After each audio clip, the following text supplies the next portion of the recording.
श्री स्वामी समर्थ. स्वामी महाराज तुमच्या मनातील सर्व चांगल्या इच्छा या लवकरात लवकर पूर्ण करोत एवढीच स्वामींच्या चरणी मी प्रार्थना करते आणि आजच्या या नवीन व्हिडिओला सुरुवात करते. मंगळवार हा कुलदेवीला आणि माता लक्ष्मीला समर्पित असतो आणि अष्टमी तिथी ही देखील माता लक्ष्मी आणि कुलदेवीला समर्पित असते. सध्या चैत्र नवरात्री सुरू आहे आणि या चैत्र नवरात्रीमधील उद्या अष्टमी तिथी आलेली आहे आणि ही अष्टमी तिथी मंगळवारी आल्यामुळे या अष्टमी तिथीला खूप असे महत्त्व आलेले आहे. तुम्हाला तुमच्या कुलदेवीचा आशीर्वाद प्राप्त करून घेण्यासाठी कुलदेवीचा मान सन्मान देखील तुम्ही करू शकता. तर उद्या 16 एप्रिल मंगळवारी चैत्र अष्टमी आलेली आहे.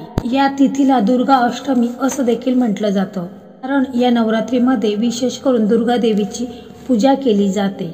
तर खूप अशी साधी आणि एकदम सोपी सेवा आहे, तर ती आपल्याला अवश्य करायची आहे. कारण ही जी सेवा आहे, हा जो उपाय आहे, तर खूप असा प्रभावी असा हा उपाय आहे. जी व्यक्ती, जी महिला ही जी सेवा करत असते, तर तिचा 100% लाभ हा त्या महिलेला होत असतो, तिच्या कुटुंबाला होत असतो. तर घरातील कुलस्त्रीने ही जी सेवा आहे, हा जो उपाय आहे, तर तो करायचा आहे. तर ही जी सेवा आहे, तर तुम्ही अष्टमीच्या दिवसापासून देखील सुरू करू शकता, कारण मंगळवार आलेला आहे. तर तुम्हाला या मंगळवारपासून देखील तुम्ही सुरू करू शकता. तर बघा, कोणती वस्तू आपल्याला कुलदेवीला अर्पण करायची आहे, तर ही संपूर्ण माहिती जाणून घेण्यापूर्वी जे चॅनलवरती नवीन असतील तर त्यांनी चॅनलला सबस्क्राईब करा आणि समोरील बेल आयकॉनला क्लिक करा, कारण की जे नवीन येणारे व्हिडिओ आहेत तर त्याचं नोटिफिकेशन हे तुम्हाला लगेच मिळेल आणि तुम्ही एक पण व्हिडिओ मिस करणार नाही. त्याचप्रमाणे श्री स्वामी समर्थ अशी कमेंट करायला अजिबात विसरायचं नाही. तर आपल्या प्रत्येकाच्या घराण्याची एक कुलदेवी असते. कुलदेवी ही आपल्या कुळाचा उद्धार करणारी असते, आपल्या घराचे रक्षण करणारी असते. त्यामुळे प्रत्येकाने आपल्या कुलदेवीचा आपल्या देवघरामध्ये फोटो असू दे, टाक असू द्या, मूर्ती असू द्या, तर तिची रोजच्या रोज पूजा ही करायची आहे. त्यामुळे आपली कुलदेवी आहे तर ती आपल्यावर प्रसन्न होते आणि आपल्या घरावर, आपल्या परिवारावर कोणतेही संकट, अडचणी, समस्या ह्या येऊ देत नाही. कुलदेवीच्या नित्य सेवेने सुख, समृद्धी, आयुष्य याची वृद्धी होते. परंतु तुमच्या हातून कुलदेवीची सेवा होत नसेल तर मग अनेक अडचणी, संकट यांना सामोरे जावे लागते. बऱ्याच जणांना त्यांची कुलदेवी माहीत नसते, त्यामुळे त्यांना अनेक अडचणींना सामोरे जावे लागते. असे बरेच जण आहेत की त्यांच्या देवघरामध्ये त्यांचे कुलदेवी आहे, तिचे फोटो टाक असतात, परंतु त्यांच्या हातून त्यांची सेवा होत नाही, कुलदेवीची सेवा वगैरे होत नाही. त्यामुळे बघा, भरपूर वर्ष होऊन देखील बऱ्याच व्यक्तींना संतान प्राप्ती होत नाही किंवा घरामध्ये तरुण मुलं आहेत, परंतु त्यांचा विवाह हा त्यांच्या योग्य वयामध्ये ते योग्य वयात येऊन सुद्धा त्यांचा विवाह ठरत नाही. तर अशा भरपूर अशा समस्या, अडचणींना सामोरे जावे लागते. तसेच मुलांच्या बाबतीत देखील बघा, करिअरमध्ये त्यांना भरपूर अडचणी, समस्यांना सामोरे जावे लागते किंवा घरामध्ये सतत वादविवाद, कटकटी ह्या देखील होत असतात. तर मग समजून जा की आपल्या कुलदेवीचा आपल्या घरावरती कृपा छत्र नाहीये, म्हणून या सर्व समस्यांना आपल्याला सामोरे जावे लागते. तर बघा, आज जे आपण सेवा करणार आहोत, तर त्या सेवेमुळे तुमच्या मनातील कठीणातली कठीण इच्छा देखील पूर्ण होईल. कुलदेवीचा तुमच्या घरावरती, तुमच्या मुलांवरती आशीर्वाद राहील. तुमची जी काही अडलेली कामे आहेत तर ती देखील पूर्ण होतील. फक्त तुम्हाला 11 मंगळवार कुलदेवीला एक वस्तू आहे तर ती अर्पण करायची आहे. तर एकदम साधी आणि सोपी सेवा आहे, फक्त तुम्हाला 11 मंगळवार अवश्य करायचं आहे. तर बघा, ही वस्तू कोणती आहे, त्या वस्तूचं आपल्याला नंतर काय करायचं आहे, तर ही संपूर्ण माहिती आपण जाणून घेणार आहोतच. बघा, आपल्याला कुलदेवीची सेवा करण्यासाठी, हा उपाय करण्यासाठी आपल्या देवाऱ्यामध्ये कुलदेवीचा एखादा फोटो, टाक किंवा मूर्ती असणे खूप गरजेचे आहे. टाक, फोटो नसेल तर तो तुम्हाला आणायचा आहे आणि त्याची विधिवत पूजा वगैरे करून घ्यायची आहे. आणि जर तुम्हाला तुमची कुलदेवी माहीत नसेल तर तुम्ही तुमच्या घरामध्ये जी वरिष्ठ व्यक्ती असेल तर त्यांच्याकडनं तुम्ही माहिती करून घ्यायची आहे. त्याच्यानंतर तुम्हाला देवीच्या पूजेला सुरुवात करायची आहे. समजा तुमच्या घरामध्ये देखील तुम्हाला तुमची कुलदैवत माहीत नाही, तर मग तुम्ही काय करायचं आहे की कोणत्याही देवीची पूजा करायची आहे आणि 9 मंत्र हा तुम्हाला रोजच्या रोज 108 वेळा पठण करायचा आहे. कारण या उपायामुळे तुम्हाला तुमची कुलदेवी कोणती आहे तर ती देखील तुम्हाला तुमच्या स्वप्नामध्ये दृष्टांत दाखवतील आणि तुम्हाला समजून जाईल की तुमची कुलदेवी कोण आहे। परंतु तुम्हाला हा जो 99 मंत्र आहे तर तो 108 वेळा रोजच्या रोज म्हणायचा आहे। किंवा तुमच्या जवळची व्यक्ती असेल तर ती देखील तुम्हाला तुमची कुलदेवी कोण आहे हे सुद्धा सांगेल, असा दृष्टांत तुम्हाला जाणवेल। आपल्या या घराण्याची जी कुलदैवत आहे तिची आपण सेवा करतो त्यावेळेस आपल्या मुलामुलींचे शिक्षण, करिअर, विवाह हा योग्य प्रकारे होऊन मुलामुलींना चांगले आरोग्य, आयुष्य हे प्राप्त होत असते आणि सोबतच परिवाराचे देखील आरोग्य हे उत्तम ठेवून घराची भरभराट होत असते। तसेच बाहेरील बाधा, करणी बाधा, नजर यापासून देखील आपल्या घराचे संरक्षण करत असते आणि सर्वात महत्त्वाचं म्हणजे आपली सर्व बाजूने उन्नती होऊन आर्थिक बाजू ही भक्कम करत असते। म्हणून ज्यांची कुलदेवी माहीत आहे तर वर्षातून एकदा किंवा दोनदा आपली कुलदेवी जिथे आहे तिथे जायचं आहे आणि तिची ओटी खणनारळाने भरायची आहे, तिचा मान सन्मान करायचा आहे आणि नाक घासणे करून क्षमा याचना देखील करायची आहे आणि सर्वांच्या सुखाची विनंती करून मग घरी यावे। तिथून आल्यावर घरामध्ये तिचे रोजच्या रोज मंत्र जाप, स्तुती, पोथी वाचावी, आरती करावी, त्यामुळे कायम ती आपल्यावरती प्रसन्न राहील।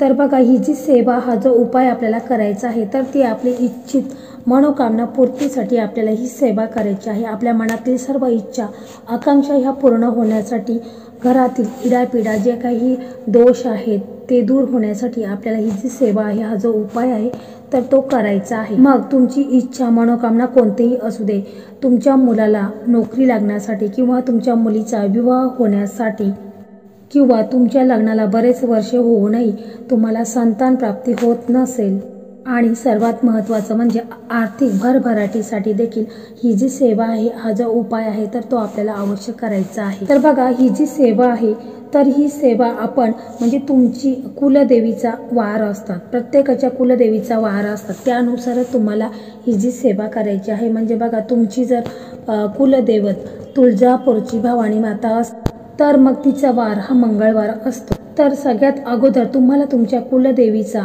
वार हा माहीत करून घ्यायचा आहे, म्हणजे कोणता वार आहे तो माहीत करून घ्यायचा आहे। जसे की 3.5 शक्तिपीठ आहेत, तुळजापूरची तुळजाभवानी माता आहे, वणीची देवी सप्तशृंगी माता आहे, कोल्हापूरची महालक्ष्मी आहे आणि माहूरची रेणुका देवी आहे। तर बघा, तुळजापूरची तुळजाभवानी माता आणि रेणुका माता यांचा जो वार आहे तर तो मंगळवार आहे आणि कोल्हापूरच्या महालक्ष्मीचा वार शुक्रवार आहे।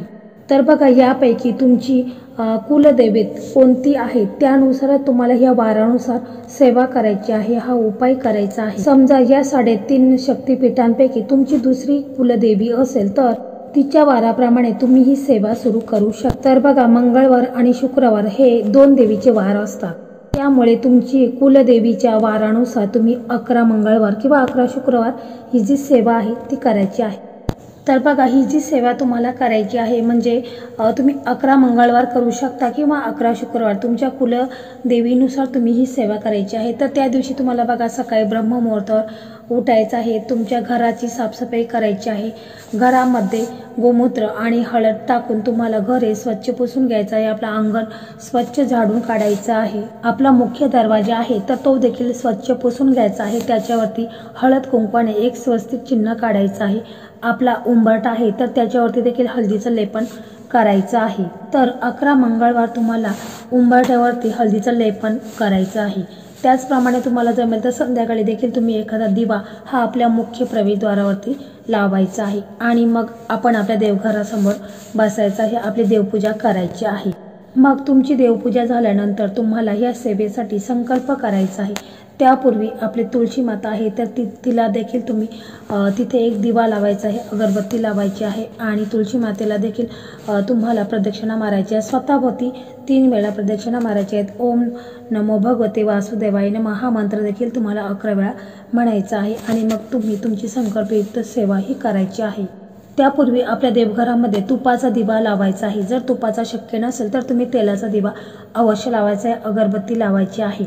आणि बघा, तुमच्या कुलदेवीचा फोटो असेल, टाक असेल किंवा मूर्ती असेल तर मग तो तुम्हाला एका तामणामध्ये घ्यायचा आहे आणि मग त्याच्यावरती तुम्हाला अभिषेक करायचा आहे। तुम्ही पंचामृताने अभिषेक करू शकता किंवा नुसतं दुधाने अभिषेक करू शकता। तर तुम्हाला 11 वेळा पाण्याने अभिषेक करायचा आहे, 11 वेळा पंचामृताने अभिषेक करायचा आहे किंवा दुधाने पुन्हा 11 वेळा तुम्ही पाण्याने अभिषेक करायचा आहे। अशा प्रकारे तुम्हाला अभिषेक पूर्ण करून घ्यायचा आहे। आणि मग हे जे पाणी आहे तर ते तीर्थ समान पाणी आहे, तर ते घरातील सर्व व्यक्तींना थोडं थोडं करून प्रसाद स्वरूपात द्यायचं आहे। आणि उरलेलं जे पाणी आहे तर ते तुम्हाला झाडांना टाकायचं आहे। फक्त तुळशी मातेला ते पाणी चुकूनही अर्पण करायचं नाही। तर मग याच्यानंतर देवीचा टाक किंवा फोटो असेल तो पुसून एका चौरंगावरती आपल्याला ठेवायचा आहे। आणि मग त्याच्यानंतर आपल्याला ही सेवा करायची आहे। तर प्रथम आपल्याला काय करायचं आहे तर कुंकुमार्चन करायचं आहे। तर कुंकुम अर्चन म्हणजे काय, तर देवीच्या पायापासून मस्तकापर्यंत कुंकवाने केलेला अभिषेक म्हणजेच कुंकुम अर्चन। तर हे कुंकुम अर्चन तुम्हाला 16 वेळा, 11 वेळा किंवा 108 वेळा तुम्ही करू शकता। आणि कुंकुम अर्चन करता वेळेस तुम्हाला नवार्न मंत्राचा जप करायचा आहे। अशा प्रकारे तुम्ही कुंकुम अर्चन करायचं आहे। तर बघा, हे जे कुंकुम अर्चन आहे ते तुम्ही एखाद्या डब्बीमध्ये कुंकू आहे तर ते ठेवून द्यायचं आहे। आणि पुढच्या वेळेस म्हणजे पुढच्या मंगळवारी देखील ह्याच कुंकवाने तुम्ही देवीला कुंकुम अर्चन करू शकता। हे कुंकू इतके प्रभावित झालेले आहे की याच्यामध्ये प्रचंड अशी ऊर्जा ही निर्माण झालेली आहे। तर हे कुंकू आहे तर ते तुम्ही कोणत्याही महत्त्वाच्या कामासाठी जाता वेळेस तुम्ही स्वतः लावायचं आहे किंवा तुमच्या मुलांना, तुमच्या पतीला, त्यांना देखील हे कुंकू आहे तर ते लावायला द्यायचं आहे। कारण तुम्ही ज्या कामासाठी बाहेर पडलेले आहात तर त्या कामामध्ये तुम्हाला यश प्राप्ती मिळत असते, इतकी ताकद ह्या कुंकवामध्ये आलेली असते।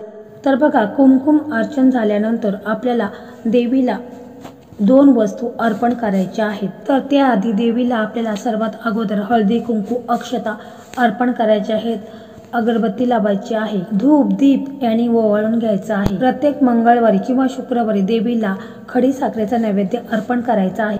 तुम्ही देवीला खिरीचा देखील नैवेद्य करू शकता, परंतु पहिल्या मंगळवारी जो तुम्ही नैवेद्य ठेवलेला आहे तोच नैवेद्य तुम्हाला 11 मंगळवारपर्यंत ठेवायचा आहे। त्यामुळे काहीही ठेवणे शक्य नसेल तर तुम्ही नुसती खडी साखर ठेवली तरी देखील देवी माता ही प्रसन्न होते। त्यानंतर बघा, देवीला अतिशय प्रिय असणारी वस्तू ती आपल्याला अर्पण करायची आहे, ती म्हणजे गजरा किंवा वेणी, म्हणजे मोगऱ्याची किंवा सेवंतीची फुलांची वेणी किंवा गजरा हा तुम्ही देवीला प्रत्येक मंगळवारी हा अर्पण करायचा आहे। परंतु ही एक वस्तू अशी आहे की जी तुम्ही देवीला अर्पण केली नाही तर तुम्हाला त्या पूजेचा, त्या व्रताचा तुम्हाला लाभ होणार नाही। फक्त एक पानाचा विडा तुम्हाला अर्पण करायचा आहे। हा पानाचा विडा तयार करण्यासाठी तुम्हाला 2 जोड पाने घ्यायची आहेत, म्हणजे विड्याची पानं घ्यायची आहेत। त्या पानाला चुना लावायचा आहे, कात ठेवायचा आहे, थोडी बडीशेप ठेवायची आहे, तसेच थोडीशी खडी साखर ठेवायची आहे, केशरच्या 2 पाकळ्या ठेवायच्या। तसेच यातील सर्वात महत्त्वाची वस्तू म्हणजे वेलची, याला आपण वेलदोडा म्हणतो। तर ही वेलची ह्या पानाच्या विड्यामध्ये अवश्य पाहिजे।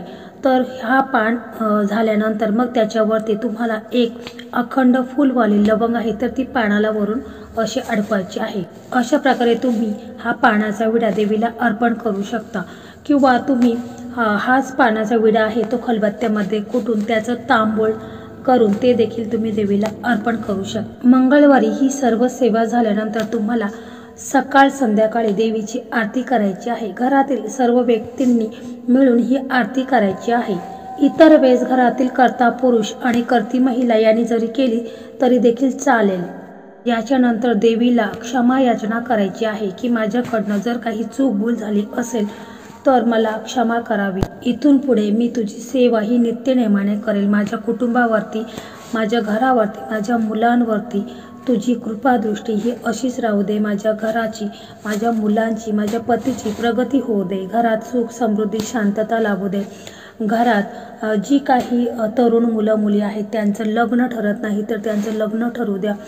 बघा, आपण देवीला जो नैवेद्य ठेवलेला आहे म्हणजे खडी साखर आणि जो तांबूळ ठेवलेला आहे म्हणजे विड्याचं पान, तर ते तुम्ही त्याच दिवशी किंवा दुसऱ्या दिवशी देखील ते जे विड्याचं पान आणि खडी साखर आहे ती घरातील सर्व व्यक्तींना प्रसाद या स्वरूपात वाटायची आहे. बाहेरील व्यक्तीला हा जो प्रसाद आहे तर तो चुकूनही द्यायचा नाही. किंवा तुम्ही हा जो उपाय करत आहात, ही सेवा करत आहात, किंवा तुमच्या घरामध्ये तुमच्या मुलीचं लग्न ठरत नाही किंवा घरात आजारी व्यक्ती आहे, तर तसेच तुमच्या पतीला जर नोकरी संदर्भात काही समस्या, नोकरी मिळत नसेल, अशा आर्थिक समस्या असतील ज्या व्यक्तीला असेल, तर त्या व्यक्तीला तुम्हाला हा जो पानाचा विडा आहे तर तो अवश्य खायला द्यायचा आहे. तसेच हा उपाय तुम्ही करत आहात तुमच्या मुलासाठी किंवा मुलीसाठी, परंतु ते बाहेर राहत आहेत, तर मग हा जो पानाचा विडा आहे, हा जो नैवेद्य आहे, तर घरातील कर्त्या पुरुषाने किंवा महिलेने हा ग्रहण करायचा आहे. ही सेवा करत असताना तुमच्या मनातले इच्छा जर पूर्ण झाल्या, परंतु तरी देखील तुम्हाला हे जे तुम्ही म्हटलेले आहे की 11 मंगळवार तुम्ही ही सेवा करणार आहेत, तर त्या तुम्हाला चालू ठेवायच्या आहेत. म्हणजे 11 मंगळवारच्या आतमध्ये तुमच्या इच्छा ह्या पूर्ण होतील. तरी देखील तुम्हाला हे 11 जे मंगळवार आहेत किंवा शुक्रवार आहेत, तर ते तुम्हाला अवश्य नित्यनेमाने करायचे आहेत. ही सेवा करत असताना मध्ये तुम्हाला मासिक धर्म आला किंवा तुम्हाला काही कामानिमित्त बाहेर जावं लागलं, तरी देखील तो मंगळवार आहे तर तो करायचा नाही. परंतु त्या दिवशी तुम्हाला जर उपवास करायचा असेल तर उपवास तुम्ही अवश्य करा, परंतु तो मंगळवार धरायचा नाही आणि पुन्हा तुम्ही नव्याने उपवास जे व्रत आहे तर ते करायचे आहेत. म्हणजे तुम्हाला 11 मंगळवार हे अवश्यच करायचे आहे. ही सेवा झाल्यानंतर मग तुमच्या कुटुंबातील सर्व व्यक्तींनी मिळून तुमचं जिथे म्हणजे कुलदैवत जिथे असेल, तुळजापूरला असू द्या किंवा सप्तशृंगी माता, वणीगड, इथे कुठेही तुमची जर कुलदैवत असेल तर तिथे तुम्हाला सर्वांनी जायचं आहे आणि तिथे जाऊन देवीची खणनालाने ओटी भरायची आहे. देवीचा मान सन्मान तुम्हाला करायचा आहे. परंतु बघा, हे तुम्ही 11 मंगळवार ही सेवा केलेली आहे, परंतु तुम्हाला जर कुलस्वामिनी म्हणजे कुलदैवत जिथे आहे तिथे तुम्हाला जाणं शक्य नसेल, तर मग तुम्ही 1 वर्षाने गेला तरी देखील चालेल, परंतु तुम्हाला वर्षातून एकदा तरी तुमची कुलदैवत जिथे आहे, कुलदेवी जिथे आहे तिथे तुम्हाला एकदा तरी जाणे हे अवश्य आहे. तर बघा, तुम्ही ही सेवा करत आहात परंतु तुम्हाला तुमची कुलदेवी माहीत नाही, तर मग तुम्ही हे 3.5 पीठापैकी एक ठिकाणी नक्कीच जाऊ शकता. तुळजापूरला जाऊ शकता, माहूरगडाला जाऊ शकता किंवा तुम्ही वणीला जाऊ शकता. तिथे जाऊन तुम्ही देवीची खणनालाने ओटी भरायची आहे. यथाशक्ती जी काही पूजा आहे तर ती तुम्ही अवश्य करायची. तसेच बघा, सांगितल्याप्रमाणे तुम्ही नवर्ण मंत्र याचा जप जेव्हा तुम्ही कराल म्हणजे 108 वेळा, तेव्हा तुम्हाला साक्षात तुमच्या स्वप्नामध्ये तुम्हाला समजेल की तुमची कुलदेवी कोण आहे किंवा तुम्हाला तुमच्या आजूबाजूला जी कोणी व्यक्ती असेल तर ती देखील तुम्हाला दृष्टांत दाखवेल. तर बघा, या सेवेदरम्यान जर तुम्हाला तुमची कुलदैवत माहीत झाली तर ही सेवा झाल्यानंतर तुम्ही तुमच्या पूर्ण परिवारासह तुमच्या कुलदेवीकडे जायचं आहे. आता ही सेवा तुमची पूर्ण झालेली आहे, यापुढे तुम्ही नित्यनेमाने कुलदेवीची सेवा ही अवश्य करा. आणि बघा, तुमच्या कुटुंबावरती कुलदैवतेचे संरक्षण कवच तयार होईल आणि तुमच्या ज्या काही इच्छा मनोकामना त्या देखील पूर्ण होतील.